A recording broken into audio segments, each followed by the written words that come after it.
Shalom saudara yang kasih Tuhan, Merry Christmas, Selamat Natal. Mari kita berdoa. Bapa kami yang ada dalam surga, Bapa yang baik, yang kami kenal di dalam nama Tuhan Yesus. Berilah kepada kami hari ini ketenangan, damai sejahtera, sukacita, dan kasih daripada Tuhan. Bukalah jalan dalam kehidupan kami Tuhan, supaya hari ini kami boleh mendapatkan pengertian, hikmat, dan berkat datang dari Tuhan. Kami juga berdoa untuk mereka yang dalam pergumulan, dalam masalah persoalan tantangan. Kiranya Tuhan Engkau mau tolong mereka. Bahkan yang sakit, Tuhan sembuhkan. Di dalam nama Tuhan Yesus, kami sudah mengucap syukur dan berdoa. Haleluya. Amin. Kepekaan dan ketaatan membawa keselamatan. Kalau kita melihat bagaimana kepekaan daripada Abraham yang bisa mendengar suara Tuhan, bisa berjumpa dengan Tuhan, mendapatkan firman Tuhan, baik melalui saudara banyak hal, tetapi Abraham itu sangat peka. Bahkan dia juga taat. Tapi kalau kita melihat yang mengikuti Abraham, Lot, itu justru kalau kita melihat bagaimana dia dekat dengan Abraham yang selalu mendengar suara Tuhan, yang punya kepekaan tinggi, tetapi Lot tidak mempunyainya. Sehingga Lot itu lebih banyak dikuasai oleh hatinya, dikuasai oleh perasaannya, pikirannya, yang ingin menjadi nomor satu atau berhasil.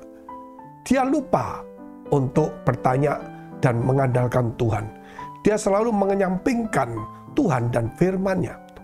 Dia lebih melihat apa yang dilihatnya. Sehingga kemudian ketika cekcok pertengkaran antara, yaitu pegawai daripada Lot dan Abraham, maka Abraham datang kepada Lot dan berkata, Lot, kita kerabat, kita nggak bisa berkelahi. Kamu pilihlah di mana kamu mau kiri kanan dan sebagainya. Tetapi Lot tidak seperti Abraham yang punya ketaatan firman Allah, yang mengandalkan Tuhan dan percaya dan hidup di dalam imannya. Tetapi Lot hidup di dalam pikirannya, yaitu akhirnya Lot memilih, memandang itu. Nah, dia tidak sungkan lagi. Dia mengambil satu keputusan, dia pikir toh sudah sama kayanya. Akhirnya Lot memilih Sodom dan Gomora. Memang Lot menjadi pemimpin Sodom dan Gomora. Lot juga semakin kaya, karena di tempat itu subur luar biasa. Namun di akhirnya kalau kita melihat, orang yang tidak peka dan tidak taat, di akhirnya akan habis juga. Contohnya Lot itu, akhirnya Sodom dan Gomora pun dihabisi. Bahkan dia harus meninggalkan semua hartanya. Bahkan istrinya pun menjadi tiang garam. Karena apa? Karena terbiasa untuk melihat apa yang bisa dilihat oleh mata, yaitu keinginan duniawi dan semua yang ada di dalamnya.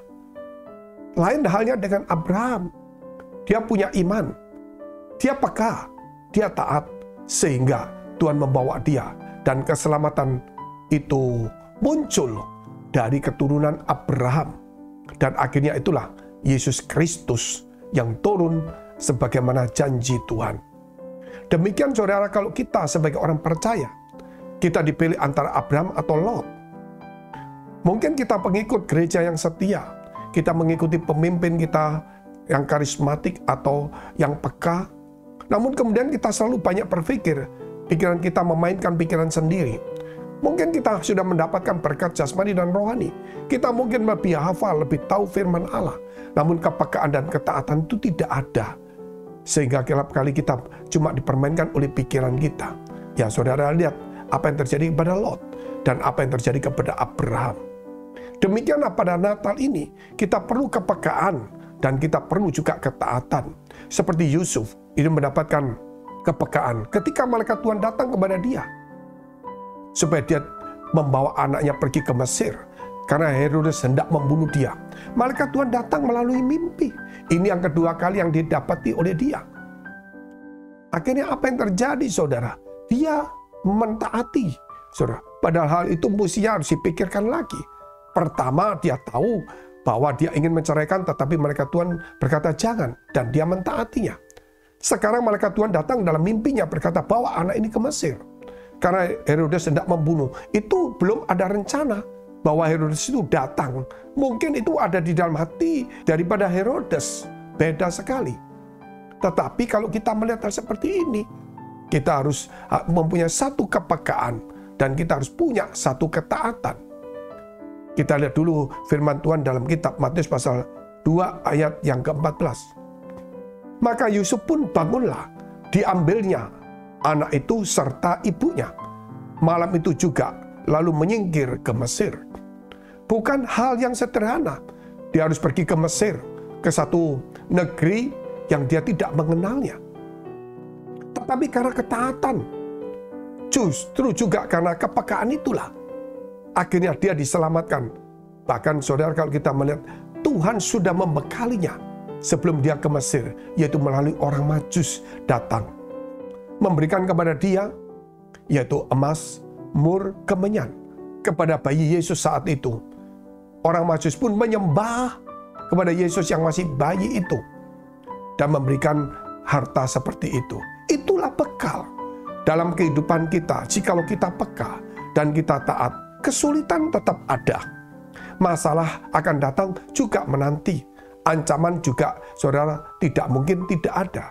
Namun Allah selalu menyelamatkan kita. Bahkan Allah membekali kita sebelum kejadian. Hanya kita tidak tahu. Hanya kita menganggap secara kebetulan. Mungkin kita menganggap itu usaha saya. Mungkin juga saudara kita berpikir yang lain. Biarlah pada suasana Natal yang indah ini, kita membangun iman kita. Dan kita mulai berjalan.